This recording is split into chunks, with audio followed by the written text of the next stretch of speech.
Hey guys, welcome to days with Annie. চলে এলাম আরও একটা নতুন ভ্লগ নিয়ে। আজকে সকালে আমরা বেরিয়ে পড়লাম, আমি, আমার হাজব্যান্ড, শাশুড়ি মা আর বোন। আমরা যাচ্ছিলাম কলকাতা। এইবার অনেক দিন পরই যাওয়া হচ্ছিল কলকাতা। তো আজকে যাওয়ার কারণটা একটু অন্যরকম, তো দেখতে থাকো, বুঝতে পারবে। হলদিয়া কলকাতা বাস কোনো একটা কারণে কম ছিল, তাই জন্য আমরা রায়চক হয়ে যাচ্ছিলাম। আমরা এইদিকে ভ্যাসেলে উঠে পড়েছি।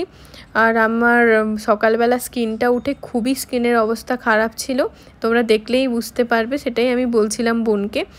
তো দেখতে দেখতে আমরা বাসে উঠে পড়েছি, রায়চক থেকে কলকাতা যাওয়ার বাসে।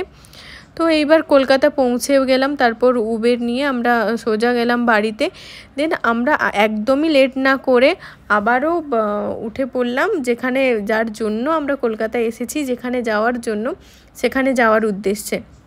তো এদিকে দেখো, আমি আমার বোন সানগ্লাস পরে একদম রেডি। তো আমি দেখাচ্ছি যে আমরা যাচ্ছি, খুব আনন্দ তাই। তো হ্যাঁ, আমরা আসছিলাম আজকে নিকো পার্কে। এইখানে নিকো পার্কের যে ব্যান্ডগুলো পরায়, হ্যান্ড ব্যান্ড, সেগুলো পরে আমরা ভেতরে ঢুকে গেছি।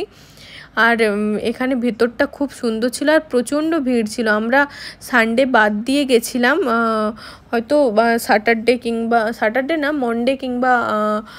মন্ডেতেই গেছিলাম মনে হচ্ছে, তাও ভীষণ ভিড় ছিল এখানে।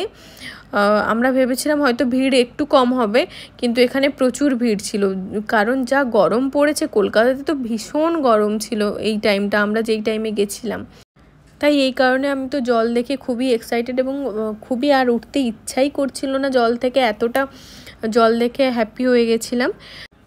এদিকে আমার বোনও তো জল থেকে আর উঠতে চাইছে না, ও খুব মজা পাচ্ছিল। আর তোমরা যারা যারা নিকো পার্ক এসেছো, এটা আমার ফার্স্ট টাইম, তোমরা যারা যারা গেছো, তোমাদের কীরকম এক্সপিরিয়েন্স আমার সঙ্গে নিশ্চয়ই শেয়ার করো। আমি আমার এক্সপিরিয়েন্সটা তোমাদের সঙ্গে শেয়ার করলাম। তো হ্যাঁ, এইবার ছিল ওঠার টাইম, বাড়ি যাওয়ার টাইম, কারণ অলরেডি 4টা বেজে গেছিলো। তারপর আমরা জল থেকে উঠে ড্রেস চেঞ্জ করে আমরা গেলাম এমনি যেগুলো রাইড ছিল, রোলার কোস্টার আরও ছিল কিছু, আমার নামগুলো ঠিক মনে নেই।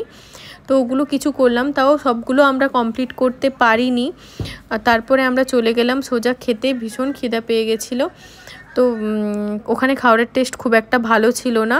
তারপর আমরা বেরিয়ে গেলাম ওখান থেকে, কারণ আমরা ভীষণই টায়ার্ড ছিলাম, জলে এতক্ষণ থাকার কারণে আমাদের আর এনার্জি ছিল না। আমরা সোজা গেলাম বাড়ি গিয়ে ওখানে ড্রেস চেঞ্জ করে আমরা একটা জায়গায় পুজো দিতে গেছিলাম সেদিন, কারণ কিছু একটা স্পেশাল দিন ছিল। তো টাটা, বাই বাই, এই পর্যন্তই, বাই বাই।